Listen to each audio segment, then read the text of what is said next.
아시겠지만 요즘 제가 아시는 모르시는 분도 있겠군요. 제가 그 좋아하는 하나 야구팀이 1등을 하고 있습니다. 네, 지난주에 하나 경기가 이제 있었는데요. 갑자기 이제 비가 와서 한 1시간 40분 동안 이제 경기가 중단되었어요. 그런데 이제 하나 팬들이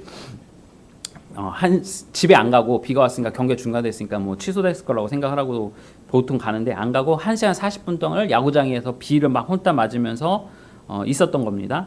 그런데 이제 구단에서도 이제 그렇게 안 가고 있는 사람들을 위해서 그 노래를 막 틀어줬습니다. 그러니까 콘서트홀이 됐습니다. 막 춤추고 난리치고 막 그렇게 됐어요. 뭐 아시는 것처럼 뭐 싸이의 흠법쇼라고 해서 이제 여름만 되면 막 이렇게 하는데 그렇게 이제 그런 것들을 했던 겁니다. 그래서 언론사마다 뭐 SBS, MBC, KBS 할 거 없이 그런 모습에 이제 진풍경이 돼서 그거를 이제 취재를 해서 이제 뉴스로 이제 한 겁니다. 그랬더니 이런 댓글이 막 담겼어요. 와 멋있다, 팬들이 훨씬 멋있다 등등 하면서 낭만이 미쳤다 뭐 그렇게 하면서 칭찬을 하시더라고요. 아실 분들은 아시겠지만 하나 팬들이 보살 팬으로 유명합니다. 왜냐하면 올해 1등을 한 지가 한 10몇 년 만에 1등해서 매년 꼴찌였거든요. 작년도 꼴찌, 재작년도 꼴찌, 계속 꼴찌였거든요. 그러니까 그렇게 꼴찌하는 팀을 인내하면서 참고 인내하면서 응원하는 하나 팬은 진짜 보살 팬이다. 진짜 인내를 잘한다라고 해서 이렇게 별명이 생겼습니다. 여러분 혹시 소희연 씨 아시는지 모르겠습니다. PPT 보시면. 네, 소희연 씨. 네. 남편이 이제 인규준 씨 똑같은 탤런트인데 소희연 씨가 이 인규준 씨랑 결혼하니까 사람들이 그랬대요. 인규준한테 무슨 약점 잡힌 거 아니냐. 왜냐하면 소희연 씨가 예쁘잖아요. 뭐 잘 나가기도 했고. 그러니까 인규준한테 뭐 약점 잡혀서 결혼하는 거 아니냐. 뭐 그렇게 얘기를 했던 거예요. 그래서 왜 인규준 씨와 결혼하냐 막 그러다가 이 부부가 보는 것처럼 이제 야구를 좋아합니다. 야구를 좋아하는데 인규준 씨가 어느 팬이냐? 하나 팬입니다. 그러니까 사람들이 그때서 그 얘기를 까뜩거리는 겁니다. 무슨 말이냐? 아, 남편이 하나 팬이면 인정한다. 왜? 아까 말씀드린 것처럼 하나 팬은 보살핀잖아요. 모든 것을 다 인정하고 인내하고 참을 수 있는 사람이다. 그래서 사람들이 더 이상 말을 안 하더라는 거죠. 그 전까지는 인규준 씨가 하나 팬인 거 몰랐을 때는 왜 그 사람하고 결혼하냐, 네가 뭐가 부족하다고 인규준이랑 결혼하냐 그러다가 인규준 씨가 오랫동안 하나 팬이라는 사실을 알고 나서 사람들이 아 그럼 인정. 그렇게 해서 이제 했다 얘기를 하더라고요. 네. 어쨌든 사람들은 왜 이렇게 스포츠를 좋아하고 우리나라 야구 팬들이 세계적으로 유명하다는데 이렇게 야구에 미쳐서 열광을 할까요? 왜 이렇게 야구를 좋아할까요? 야구뿐만 아니라 사람들이 스포츠에 열광하는 이유는 스포츠가 주는 즐거움, 어떤 감동, 어떤 쾌락, 즐거움이 있기 때문일 것입니다. 오늘 이 내용을 설계 서두에 여러분들과 나누는 이유는요. 오늘 우리가 살펴볼 이 도시, 아테네라는 도시 역시 철학에 미치고 학문의 그 알아가는 즐거움에 미쳐서 매우 열정적인 사람들인데 바로 그 사람들에 대한 내용을 우리가 다루기 때문입니다. 그 사람들은 아테네 사람들로 사도 바울이 그 유명한 도시 바로 아테네, 그리스 아테네 가서 오늘은 복음을 전하게 됩니다. 그리고 그곳에서 당시 최고의 학자들이라고 하는 학자들을 만나는데 바로 그 학자들이 스토아파와 에피쿠로스 학파입니다. 한번 보시면 이렇게 되어 있습니다. 여러분들이 뭐 기억이 나실지 모르겠습니다. 요즘은 또 윤리를 안 배워서 이 철학하면 반드시 알아야 한 두 학문입니다. 이 스토아파, 에피쿠로스 학파인데요. 보시면 스토아파는 제놀이라는 사람이 창시했고요. 에피쿠로스는 에피쿠로스라는 사람이 창시했어요. 이 두 학파의 학문이 결국은 온 전 세계의 모든 학문을 이끌어가고 있다라고 보시면 되겠어요. 이게 그리스 바로 아테네부터 시작을 했는데 뭐 여러분들 잘 알고 있는 뭐 소크라테스, 아리스토텔레스 등등 그 사람들이 다 이쪽에서 나타난 사람입니다. 그런데 이 사도 바울이 당시 복음을 전했던 이 아테네, 그리스 로마 철학에서는 이 두 학파가 내용을 갖고 있는데 스토아파는 어떤 세계관을 갖고 있냐면 범신론입니다. 그리고 스토아파는 이성을 매우 강조해요. 그에 반면 에피쿠로스는 원자론이라고 해서요. 범신론 개념은 아니고요. 그냥 우리는 원자로부터 왔다. 그렇게 쉽게 말하면 유전적인 내용을 하고요. 신에 대해서 무관심하고 인간은 그냥 우연히 생겼다라는 이야기를 하고 있습니다. 그리고 이 세계는 그냥 우연히 생겼다라는 거죠. 그게 사실은 이제 진화론인데 그 다음에 스토아파는 덕을 중시하고요. 에피쿠로스는 저게 이제 쾌락으로 표현되어 있는데 사실 영어로 보면 뭐냐면 즐거움이에요. 플레저리거든요. 그러니까 기쁨을 그런 삶의 어떤 목표로 삼고 있는 거예요. 그러니까 인간은 이 생을 살아갈 때 삶의 목표가 덕을 세우고 이성적인 깨달음을 얻기 위해서 살아가는 것이 스토아파가 말하는 거고 에피쿠로스 아빠는 우리가 즐거움, 아까 말했던 스포츠의 즐거움, 뭐의 즐거움, 인간은 그 즐거움을 찾고자 살아간다라는 겁니다. 그리고 이제 윤리에서는 스토아파는 금욕을 또 자기 절제, 사회적 조화를 이야기하고 에피쿠로스는 욕망의 절제, 우정 또는 정신적인 평안을 중요시하고요. 스토아파는 신관은 자연 신관이에요. 그러니까 아까 말했던 범신론이죠. 모든 자연에 있다. 범신론이 뭐냐? 일본처럼 모든 나무 그러니까 쉽게 말하면 삼신할매, 성황당, 우리로 하면 달, 해 모든 것이 다 신이 있다는 거고요. 에피쿠로스는 신은 존재하는 딱 하나밖에 없는데 그 신은 세상에는 관심이 없다. 그냥 자기만 존재한다. 그 얘기고요. 죽음 가면 스토아파는 죽으면 인간 일부러 범신론이 대표적인 거네요. 죽으면 간다. 여러분들 혹시 잘 아시는 지구가 멸망하도 나는 내일 한 그루의 사과나무를 심겠다라는 말 들어보셨죠? 이제 스피노자인데 그게 그 사람은 범신론자예요. 그러니까 우리가 잘 몰라서 멋있는 말이라고 하는데 그게 아니라 사과나무를 심으면 범신론이기 때문에 그 사과나무에 신이 깃들고 인간이 있기 때문에 사과나무만 어떻게 해서든 유지하면 다시 지구는 살아날 수 있다. 그 얘기 때문에 이제 사과나무를 심겠다. 그 얘기하는 거예요. 어쨌든 범신론이 그런 거고요. 에피쿠로스는 우리는 죽으면 다 없어진다. 소멸한다. 영혼이 없다라는 존재입니다. 이 두 내용을 갖고 아테네 사람들은 살아가고 있었어요. 바울은 도착해서 이 두 학파의 사람들과 철학적인 이야기를 하면서 논쟁을 일으켰고 바울은 복음을 전하며 이 세상은 어떻게 시작되었고 인간은 무엇이고 어디에서 와서 어디로 가는지를 얘기했습니다. 이 두 사람들과 이 주류의 사람들이 이야기한 것과 전혀 다른 이야기를 사도 바울은 이야기를 하는 거죠. 그러자 사람들이 관심을 갖게 된 거예요. 이상하다. 우리의 철학자들이 몇천 년 동안 얘기했던 내용과는 전혀 다른 이야기를 이 바울이라는 사람이 와서 갑자기 이야기를 하니까 궁금해졌습니다. 그러고 나서 이 사람 바울을 잡아다가 어디로 가느냐? 바로 그림에 보시면 이 아리오바고라는 아테네에 가면 실제로 존재하는 곳이에요. 아리오바고라는 이 언덕으로 올라갑니다. 이게 언덕이에요. 이제 그리스 아테네를 가시면 여기를 가셔야 돼요. 이제 사람들이 모르셔서 이제 판테온 신전 그거만 이제 보시는데 그게 아니라 요런 데도 가보셔야 되는 거죠. 그러니까 말씀을 잘 들으시면 여행하실 때도 도움이 되시는데 바로 이 아리오바고 이곳이 무엇이냐? 아테네는 민주정의 전환이 되면서 이 아리오바고가 만약에 축소는 됐지만 그 전까지는 최고의 의결이야. 쉽게 말하면 뭐랄까요? 국회의사당 또는 법원기관, 대법원 기관을 역할하는 그런 장소예요. 그러니까 사람들이 이 아리오바고 이 언덕으로 올라갑니다. 그러면 저 밑에 다 도시가 보이거든요. 그리스 도시가. 그럼 사람들이 이 아리오바고에서 그 원로원들이 모여서 어떤 이 도시에 무슨 일이 있었다. 그럼 저기에서 회의를 하는 거예요. 그래서 그 회의하는 장면을 백성들이 다 볼 수 있도록 이해가 되시죠? 사도 바울을 이 아리오바고로 끌고 간 겁니다.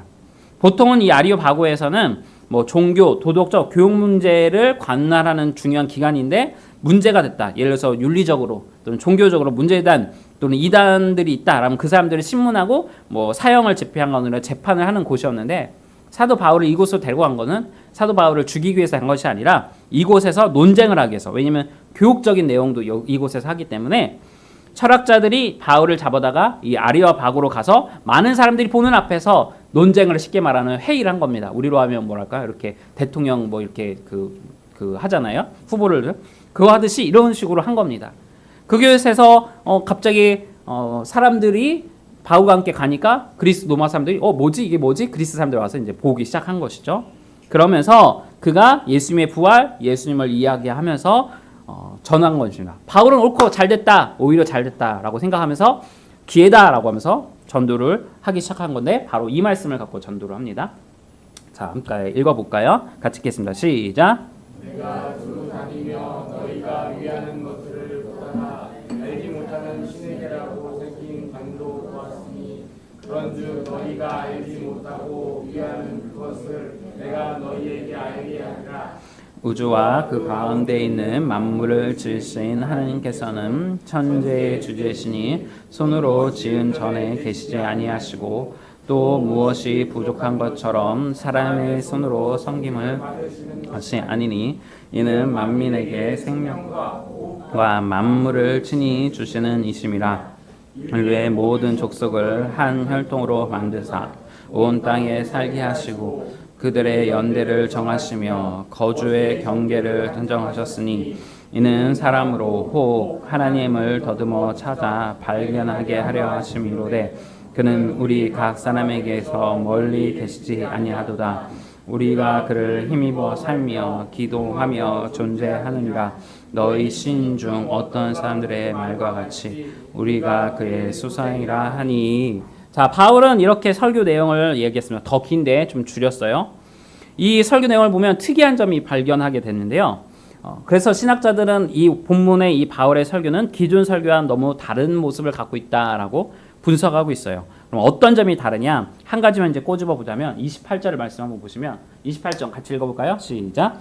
우리가 그를 힘입어 살며 기동하며 존재하는 너희 신 중에 어떤 사람들의 말과 같이 우리가 그의 수생이라 하니. 자, 28절에 보면 시인이란 표현들을 쓰잖아요. 이게 누구냐? 한번 PPT 보시면 자, 요 세 사람을 이야기한 겁니다. 이 사람 누구냐? 세네카 들어보셨죠? 세네카. 네, 세네카라는 사람이 있습니다. 세네카, 그다음에 가운데 있는 사람이 이제 아리투스라는 사람이고 오른쪽에 있는 맨 오른쪽에 있는 분이 클레안테스라는 사람인데 이 사람들이 했던 말 중에 하나가 무엇이냐?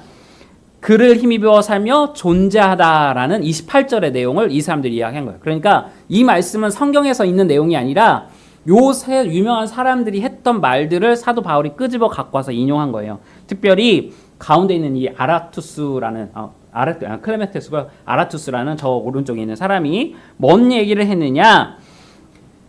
그 당시 그리스의 최고의 신은 누구죠? 제우스 신이란 말이에요. 제우스 신. 근데 그 제우스 신에 올려드리는 찬송가가 있을 거 아니에요? 우리도 이제 찬송가 있듯이 그 사람들도 찬송가가 있었단 말이에요. 그 찬송가의 한 구절이 제우스 신을 힘입어 살며 기동하고 존재합니다라는 그 구절이 있어요. 그대로 제우스의 찬송가를 사도 바울이 갖고 와서 인용해서 쓴 거예요. 이해가 되시나요? 그리스 신 중에 최고의 신이 제우스 신을 찬양하는 시를 사도 바울이 인용해서 설교로 썼다는 말이에요. 기존에 사도 바울은 전혀 그런 적이 없어요. 성경 말씀에 있는 내용만 갖고 계속 설교를 했지 유명인들의 시를 갖고 오거나 다른 우상을 섬기는 그 우상들이 부르는 시인들의 찬양의 가사를 갖고 와서 그가 제우스 신이 아니라 하나님으로 치환해서 그렇게 한 적이 없었단 말입니다. 그런데 바울은 오늘 그 시인들의 말을 인용해서 그들이 말한 소생케하고 그를 힘입어 산다고 할 때 그가 누구냐? 바로 하나님이다. 우리가 하나님으로 인해서 소생케 되는 것이지 사람의 기술과 고안으로 새겨진 돌덩이로 우리의 인생을 망치지 말라라고 오늘 설교를 하고 있는 것이에요. 이해가 되시나요? 그리고 그 하나님이 너희가 알지는 뭐라고요? 알지 못하는 신이라고 쓴 그 신이다라고 설명하고 있습니다. 자, 23절 한번 잠깐 다시 보시면 PPT 잠깐 보실래요? 여기 보면 내가 두루 다니며 너희가 위하는 것들을 보다가 뭐라고 써있어요? 알지 못하는 신이라고 있다는 거예요. 우리 PPT 다시 한번 볼게요. 이 알지 못하는 신이 뭐냐? 다른 PPT요. 다음 거. 네, 요건데요. 요게 아테네에 가면 그대로 써있어요. 비문에. 또 여러 곳에 이렇게 이 비문들이 써있는데 그게 뭐냐? 알지 못하는 신이라는 거예요. 이게 헬라어로 써있는 거예요.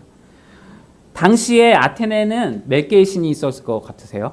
신 3만 개가 있었답니다. 3만 개 훨씬 넘게. 신이 워낙 많아서 3만 개가 많았대요. 3만 개. 기원전 5세기 그러니까 예수님 오시기 전만 해도 5세기 전만 해도 500년 정년 한 5, 600년 전만 해도 아테네는 매우 번성한 도시였어요. 그래서 인구가 대략 25만에서 30만 명 정도 되었는데 바울이 방문할 그 당시에는 10,000명에서 2만 명으로 확 축소됐어요. 20분의 1? 뭐 그렇게 10분의 1로 확 현격하게 준 거죠. 더욱이 그 2만 명 중에서 70%는 외국인 노동자예요. 그러니까 실제로 아테네 원주민은 5천에서 3,000명, 2,000명밖에 채 되지 않습니다. 매우 번성했던 그 도시가 확 줄어든 거예요. 그러니까 인구수보다 그들은 신들이 뭐요? 더 많은 것이었죠. 이 얼마나 어리석한 모습입니까? 그럼에도 그들이 이렇게 신들을 많이 만든 이유가 무엇일까요? 불안감 때문에 그랬어요. 불안감. 여러분 그리스 신화를 읽어보시면 아시겠지만 그리스 신화에 나오는 신들은요. 인간들에게 호의적이지 않아요. 우리가 잘 아는 시편 23편에 우리 하나님처럼 우리의 목자가 되시고 우리를 푸른 초장 실만한 물가를 인도하시고 사망의 음침한 골짜기를 갈지라도 우리와 함께 하시는 그런 신의 모습이 아니라 그리스 신화에 나오는 그 신들은 아테네의 신들은 자기 마음대로 인간을 죽이거나 힘으로 강제해서 괴롭히는 그런 신들의 특징을 가지고 있습니다. 여러분들이 아셔야 될 게 이 세상의 어떤 신도 지금 현존하는 신들 중에 여호와 하나님처럼 인간을 위해서 자신의 아들을 기꺼이 여러분들을 위해서 십자가에 죽이시는 그런 신은 존재하지 않아요. 여호와 하나님처럼 인간의 눈높이에 맞춰서 마치 인간에게 휘둘리는 것처럼 사랑의 눈먼 신이 사실은 이 세상에 존재하지 않는다고요. 그게 우리 하나님이세요. 그런데 그들이 알고 있는 신들은 무서운 신들이기 때문에 혹시라도 그 신들의 이름을 자신들 빨먹고서 기념하지 않으면 자신들이 죽을까 봐 불안한 거예요. 다시 말해서 혹시라도 빼먹은 신들이 자신들이 화를 내서 괴롭히면 어쩌나 싶어서 우상을 만든 거예요. 그리고 그 우상의 이름을 뭐라고요? 우리가 알지 못하는 그 신이라고 이름을 변명한 거죠. 바울이 유럽을 다 돌아다녔지만 이렇게 안타깝게 사는 사람들이 없었던 거예요. 너무나 헛똑똑이들인 것이죠. 철학과 학문이 그렇게 발전하고 했는데 그 불안감 속에 알지 못하는 신을 우상으로 만들어서 그것에 갖고 절하고 있는 그 모습을 보니 얼마나 안타까웠나 싶은 거였던 것이죠. 그래서 바울은 이들에게 어떻게 하면 복음을 전할까 그 짧은 시간에 그들을 분석하고 그리고 그들에게 존경받는 철학자들과 시인들의 말을 갖고 와서 인용해서 그렇게 말씀을 전한 겁니다. 그랬더니 그 결과 어떻게 됐냐? 32절 34절 같이 읽을까요? 시작. 그들이 죽은 자의 부활을 듣고 어떤 사람은 조롱하고 어떤 사람은 이 일에 대하여 내 말을 다시 듣겠다 하니 이에 바울이 그들 가운데서 떠나매 사람이 그를 가까이 하여 믿으니 그 중에는 아레오파고 관리 디오누시우스와 다마리아는 여자 또 한 사람도 있었더라. 아멘. 바울은 원래 계획은 아테네에서 복음을 전하고 이곳에서 교회를 세울 생각이 없었어요. 이 아테네에서 왜 물어보느냐? 아테네로 밑으로 내려오면 이제 여러분들 잘 아는 고린도라는 지역이 있어요. 그곳에 가서 복음을 전하려고 하는데 지난주에 살핀 것처럼 바울이 도망 나오듯이 나왔어요. 왜냐하면 유대인들이 잡으려고 하니까 바울이 먼저 피난을 왔단 말이에요. 그리고 이 아테네에서 잠깐 머무르면서 자기와 함께 전도하는 실라와 누가를 만나자. 흩어져 버렸으니까 내가 먼저 아테네에서 기다리고 있을게. 거기에서 만나자라고 하면서 잠깐 약속 장소에서 머무르고 있었던 찰나에 자기는 이곳에서 교회를 세우고 복음을 전할 증거가 없었지만 그럼에도 불구하고 갑작스럽게 하나님의 어떤 역사하셔서 한 번의 설교로 이렇게 믿는 자가 생기게 된 것입니다. 특별히 성경은 이 아레오파고 그러니까 아까 그곳을 관리하는 관리 디오노시우스와 다말이라는 여자를 소개하는데 이 디오노시스는 누구냐? 이제 이렇게 복음을 한번 전했잖아요. 그로서 다시 오지 않고 간단 말이에요. 갔는데 이 디오노시스가 이 계기를 통해서 예수를 믿고 목회자가 돼요. 그래서 아테네 교회의 초대 담임 목사가 되고 아테네 교회를 쉽게 말하면 개척을 이 다말이라는 여자와 개척을 한 겁니다. 그런데 이 교회가 얼마나 놀라운지 보통은 이 그리스 로마 막 전쟁이 많잖아요. 그 유럽에 계속 전쟁이 많았잖아요. 수차례. 오랜 세월 지나오면서 1600년 동안 이 아테네 교회가 무너지지 않고 유지가 됐어요. 그래서 아테네 교회는 다른 교회와 달리 수많은 전쟁 속에서도 버티면서 19세기, 20세기까지 유지되어 온 교회가 되었습니다. 바울이 이와 같은 열매는 아테네를 보면 정말 신기하다. 어떻게 그냥 한 번 전했는데 그 사람들이 예수님을 믿고 교회를 개척하고 수천 년간을 이렇게 복음을 유지하는 그런 교회가 되었을까? 그 이유를 보면 그 시작점은 바울의 분별력에서 생겼다는 것이죠. 이번 주 이제 새벽 예배 시간에 다윗의 일대기에 대해서 설명을 드리고 저희가 묵상했는데요. 다윗이 하나님께 정말 복을 많이 받았어요. 복을. 그리고 노년에 이스라엘의 최고의 왕, 우리로 하면 세종대왕처럼 이스라엘에게서 많은 왕들 중에서 최고의 찬사를 받는 왕이 바로 다윗 왕입니다. 그래서 아시는 것처럼 이스라엘 국기가 다윗의 별이거든요. 그 별이에요. 이스라엘 국기가. 그 별이 상징하는 게 다윗입니다. 그만큼 유명한 왕인데 이 노년에 다윗 왕이 매우 군사력도 뛰어나 정치력도 뛰어나 모든 것에 뛰어난 가운데 한 가지 실수를 해요. 무엇이냐? 그가 과시를 하려고 해요. 인구조사, 다시 말해서 국방력이 얼마나 되는지 자기가 이제 왕위 자리에 내려오기 전에 한번 그거를 확인하고 싶었던 것 같아요. PPT 한번 보시면 조선시대의 이제 율곡, 여러분들 아시죠? 잘 아시는 10만 양병설. 무엇입니까? 뭐 실제로 했다는 말은 있는지 없는지 이렇게 여러 가지 논쟁이 있지만 율곡 선생님이 했던 말은 임진왜란과 병자호란을 이 10만 명이 되는 군사들을 조선이 잘 양육했다면 다 막을 수 있었다는 말입니다. 그래서 왕들한테 얘기를 했다는 거죠. 우리가 10만 명이 되는 정의 군사를 만들자. 그것들을 키워야 된다. 양성해야 된다. 그러면 일본과 뭐 위에 있는 그 여러 세력들, 여진족이 됐던 우리를 공격하지 못할 것이다. 막을 수 있었다라는 것입니다. 그 당시 인구인 군인들이 10만 명만 되어도 무척 강한 나라는 것이죠. 그런데 역대상에서 다윗이 노년에 키운 군사력이 몇 명이었냐? 170만 명이었습니다. 170만 명. 그러니까 어마어마한 거죠. 그런데 이 인원이 다가 아니라요. 용병과 아직 개수하지 두 개의 집안도 개수를 안 했거든요. 다 포함하면 2만 명이 될 것입니다.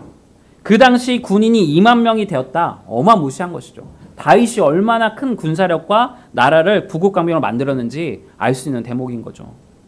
그런데 다윗이 이 200만 명이라는 그 군사에 대해서 하나님의 은혜인 것으로 생각하지 않고 마치 내가 한 것처럼 내가 노년에 다 이뤘어, 이 정도로 했어 라는 자기를 과시하고자 인구조사를 한 거예요.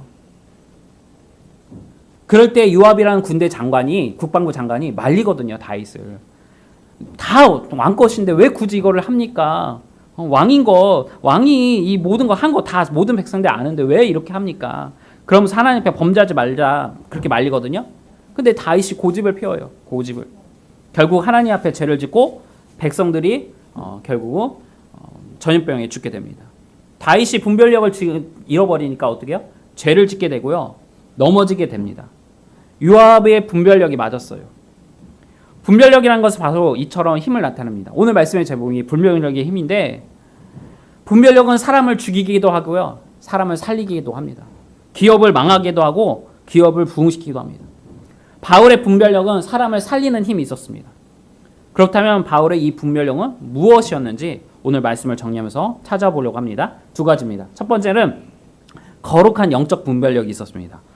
바울이 오늘 아테네 사람들에게 적극적으로 복음을 전하게 된 동기가 있었어요. 우리 16절 말씀 읽어볼까요? 16절 읽겠습니다. 시작. 바울이 아테네에서 그들을 기다리다가 그 성에 우상이 가득한 것을 보고 마음에 격분하여. 자, 여기서 보면 격분하다는 말은요, 단순히 화를 냈다는 말이 아니에요. 이제 한글로 이렇게 번역이 돼서 좀 그런데 인간의 분노를 의미하는 게 아니고요, 원어를 보면 이 분노라는 단어가 의학 용어예요. 무엇이냐? 졸도하다. 그러니까 충격. 우리가 드라마 같은 데 보면 무슨 막 뭐랄까요? 막장 드라마 보면 우리 어머니가 누구의 뭐였는데 내가 사귀던 뭐 막 이렇게 막 말도 안 되는 그런 스토리 있잖아요. 그 말을 들었을 때 주인공이 어떠죠? 뒷골 잡으면서 뒤로 쓰러지잖아요. 바로 그 충격을 의미해요. 그 단어예요. 그 의학 용어. 마음에 격분했다라는 단어에서 이 마음이라는 단어도 역시 마음이 아니고요, 헬라어 원어에서는 영이라는 단어를 쓰고 있어요. 영. 다시 말해 바울은 영적으로 분별력이 있었다는 말이에요.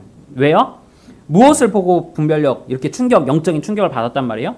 그 성에 갔는데 우상이 너무 많은 거예요. 아까 말한 것처럼 막 3만 개 되는 막 우상들이 막 많고, 심지어는 알지 못하는 시인에게라는 그 말까지 보고서 자기가 도시라는 도시를 다녔지만 이렇게 우상을 세우는 도시를 보고 충격을 먹은 거예요. 충격을. 여러분들이요, 무슨 일이 생기면 모든 것을 영적으로 해석할 것은 아닙니다. 그러나 우리는 영적인 존재들이기 때문에 무슨 일이 생길 때 우리 안에 계신 또한 성령 하나님께서 계시기 때문에 여러분들이 영적인 분별력이 반드시 필요해요. 바울은 지금 눈에 보이는 육체적 현상을 보고 얘기했지만 그는 영적으로 본 거예요. 우상들을 보며 영적으로 매우 민감해졌어요. 영적인 분별력을 살아 있었기 때문에 그 잠깐 지나가는 이 아테네 도시를 그냥 모른 채 하고 지나갈 수가 없었던 것입니다. 우리가 이 식사동의 교회를 세운 이유가 무엇이죠? 수많은, 우리가 한 몇천 세대가 여기에 있는데, 그런데 교회가 없어요. 교회가 너무 없어요. 너무. 저희가 이제 주일날 오후 예배에 이제 잠깐 한 달에 2번 정도 플로깅 하잖아요. 주변 이제 청소를 하잖아요. 환경미화. 그러다 이제 저번에 칙사동 청소하면서 장로님이 그러시더라고요. 운정하면 어느 교회, 백석동 하면 어느 교회, 뭐 이렇게 하면 대표하는 교회들이 있는데 식사동에는 대표하는 교회가 없다. 저는 그 얘기 들으면서 제 마음에 막 가슴이 뜨거워졌습니다. 왜요? 우리 교회가 식사동을 대표하는 교회가 될 거라 믿으니까요. 네. 믿음이 제가 그 말을 들으면서 가슴이 뜨거워졌어요. 와, 우리 교회가 이곳 식사동 풍동을 대표하는 교회가 되면 좋겠다. 식사동하고 풍동하면 우리 식사장로교회 사람들이 떠올리는 그런 좋은 교회가 되면 좋겠다. 그런 교회로 성장하면 좋겠다. 그런 생각이 들었습니다. 영적 분별력이라는 게 바로 이것입니다. 그냥 눈에 보이는 현상만을 이야기하는 것이 아니라 영적으로 해석하는 것이죠.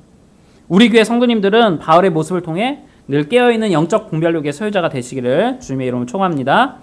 두 번째로 본질을 파악하는 능력입니다. 그것이 분별력이에요. 우리 27절 말씀 볼까요? 읽겠습니다. 시작. 이는 사람으로 하나님을 더듬어 참아 발견하게 그는 우리 각 사람에게서 멀리 계시지 아니하도다. 아멘. 27절에 보면 더듬어 참다라는 단어가 나와요. 더듬어 참다. 설교 서두에 살폈던 당대 두 철학자들 나오잖아요. 스토아파와 에피쿠로스파. 저의 이제 박사기가 기독교 철학 박사인데 철학이라는 것이 무엇이냐? 근원을 찾고 그것에 대해서 깊은 탐구를 하는 학문이거든요. 더듬어 찾다는 단어가 바로 그 의미를 갖고 있어요. 그러니까 그 단어의 원어를 보면요. 원어를 보면 어둠속, 불 다 꺼놓고 깜깜한 가운데서 이렇게 더듬어 막 찾는다. 그 단어가 바로 더듬어 찾다의 유래입니다. 우리 인간은 어떻게 왔고 인간은 어디로 갈까? 그 근원에 대해서 찾지만 아무리 찾으려고 해도 쉽게 찾을 수가 없어요. 마치 어떻게 해요? 어둠 속에서 찾는 우리들의 모습과 같단 말이에요. 그런데 왜 바울은 아테네 사람들이 더듬어 찾을 수밖에 없다고 생각했나요? 서두에서도 제가 말씀드렸지만 이 스토아파와 에피쿠로스 학파는 그 아테네를 지배하던 그런 학문이었고 많은 사람들이 그들이 말이 맞다고 생각하며 믿고 살았던 사람이에요.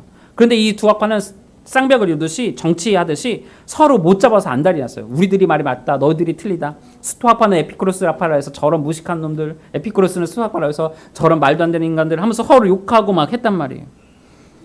서로 못 잡아먹어서 안달난 사람들이에요. 그들은 서로를 혼란하고 그 가운데서 결국 백성들은 어떻게 해요? 피폐해지고 이게 무엇이 맞지? 혼란스러워한 것입니다.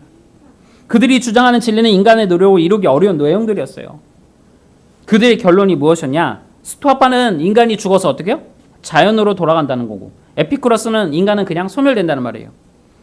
이게 뭐예요? 진화론이에요. 진화론의 입장에서 보면 인간은 원자 덩어리거든요. 죽으면 없어지는 존재예요. 무슨 말이냐? 물리학에서는요. 이제 소멸보다는 약간 그 스토아파처럼 원자 형태로 돌아간다는 표현을 하고 있어요. 우리가 이제 피부가 썩잖아요. 그럼 이 피부들이 다 원자, 매우 미세한 그 공기 중에 어떤 먼지 그런 거라고 표현을 하고 있어요. 사실 이것도 성경의 말씀인데 창세기에 나온 내용인데 근데 그들은 뭐라고 표현하냐? 진화론은 결국은 원자로 다 돌아가서 그 돌아다니는 원자들이 이런 물체에 닿아서 그거에 흡수된다라고 설명하고 있어요. 결국 그 내면을 보면 뭐예요? 스토아파와 에피쿠로스에서 말하는 범신론이 되고요. 유물론이 되는 것이죠. 더불어 당시 아테네 사람들은 최초 인간은 어떻게 왔고 어디로 가는지를 몰랐어요. 또 왜 살아야 되는지도 몰랐어요. 소멸된데 우리가 죽으면 아무것도 없대 라고 하니까 그냥 막 사는 겁니다. 막 살아요. 그리고 그들의 철학은 모든 인간은 동등하다고 생각하지 않았어요. 우리들만 월등하다. 아테네 사람들만 월등하다라는 그 우월주의에 있었습니다. 여러분 스파르타 아시죠? 스파르타 그리스의 그 구국 방면을 이뤘던 스파르타. 그 내용이 뭡니까? 매우 강인한 인종만 살아남을 수 있다는 말이거든요. 그런데 그 스파르타가 자랑하던 그 그리스 아테네가 어떻게 해요? 아까 말씀드렸잖아요. 몰락했어요. 지금 몇천 명도 되지 않는 도시가 되었어요. 그 아테네의 몰락한 도시에 살고 있는 사람들은 그러니까 마음이 어떻게 될까요? 알지 못하는 그 신에게조차 두려워하는 그런 미련한 사람들이 된 것입니다. 그런 그들을 보면서 바울은 뭐라고요? 더듬어서 찾는 너희들의 모습. 그렇게 바울이 정의한 것입니다. 근데 여러분 여기서 그런 그들의 모습이 바울은 마치 자신의 과거의 모습이라고 생각한 거예요. 그러면서 이 말의 단어를 쓴 거예요. 우리 9장 15, 19절 같이 읽을까요? 시작. 주께서 이르시되 과 임금들과 이스라엘 자손들에게 전하기 위하여 택한 나의 그릇이 남의 이름을 위하여 얼마나 고난을 받아야 할 것을 내가 그에게 보이리라 하시니 아나니아가 떠나 그 집에 들어가서 그에게 안수하여 이르되 형제 사울아 주 곧 내가 오는 데서 나타났던 예수께서 나를 보내어 너로 다시 보게 하시고 성령으로 충만하게 하신다 하니 즉시 사울의 눈에서 한 것이 벗어져 다시 보게 된지라 세례를 받고 음식을 먹음에 강건하여지니라. 아멘. 바울은 아테네 사람들을 보면서 마치 과거에 눈이 멀었어요. 예수님을 처음 만나는 그 시점, 우리가 배우면 아시겠지만 광명 가운데 예수님이 나타나셔서 사도 바울, 그때는 사울이었죠. 눈을 멀게 하셨단 말이에요. 그래서 며칠 동안 장님으로서 소경으로서 막 살았어요. 본문에 말씀 것처럼. 그래서 막 더듬어 찾고 살았던 그 모습, 자신의 그 모습을 보게 된 거예요. 예수를 그렇게 핍박하던 그 과거의 모습이 마치 아테네 사람들 같았어요. 복음을 전하니까 비방하는 사람도 있고, 과연 이게 무슨 말인가 어리둥절하는 사람도 있고, 자신이 잘못 알고 있던 철학과 신념 속에서 예수 믿지 않던 그 사람들을 잡아 죽이던 그 자신의 과거의 그 모습, 자신의 모습을 이 사람들의 모습과 나의 모습이 과거의 모습이 같구나, 더듬어 찾는 너희들의 모습, 바로 내 모습이었다. 이것을 분별한 것입니다. 여러분들이 전도하다 보면, 우리들이 전도하다 보면 여러분들을 핍박하거나 왜 교회 다니냐면서 여러분들이 이상하게 여기는 사람들이 있을 것입니다. 그럴 때 무척 기분이 나쁠 수 있죠. 그때 여러분들은 분별하셔야 합니다. 무엇을요? 나도 과거에 그랬지. 나도 내가 교회를 안 다닐 때 교회 다니는 사람들 향해서 저렇게 생각했지. 왜 미련하게 저렇게 교회 갈까? 나도 인격적으로 예수 믿기 전에는 진리를 모르고 내가 하는 행동이 모두 진리인 것처럼 불 끄고서 나는 지금 더듬더듬 찾고 있는데도 불구하고 내가 아는 것이 며칠 진리고 교회 다니는 사람들은 미련한 사람들이라고 내가 그렇게 생동하며 살아왔지. 바울처럼 되돌아보는 삶을 사시기 바랍니다.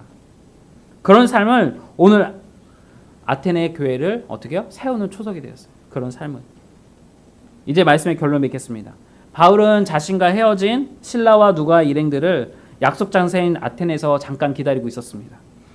그런데 갑작스러운 마음의 유동함, 그 우상을 보면서 마음이 뜨거워지면서 복음을 아테네 사람들에게 전하게 되었습니다.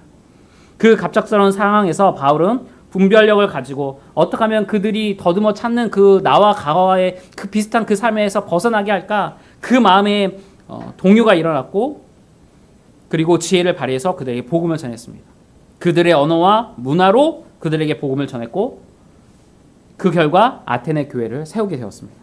오늘 말씀의 제목인 분별력의 힘은 성령 하나님이 주시는 은혜와 매우 밀접한 관련이 있습니다. 여러분들 오늘 말씀을 통해 평상시 기도할 때 이 말씀을 한번 생각하시면 기도하시면 좋겠어요. 우리 마지막으로 한번 말씀 찾을 텐데 같이 읽을까요? 시작. 또 나를 위하여 구할 것은 내게 말씀을 주사 나로 입을 벌려 복음의 비밀을 담대히 알리게 하옵소서 할 것이니. 아멘. 사도 바울은 이 말씀을 늘 성도들에게 부탁했습니다.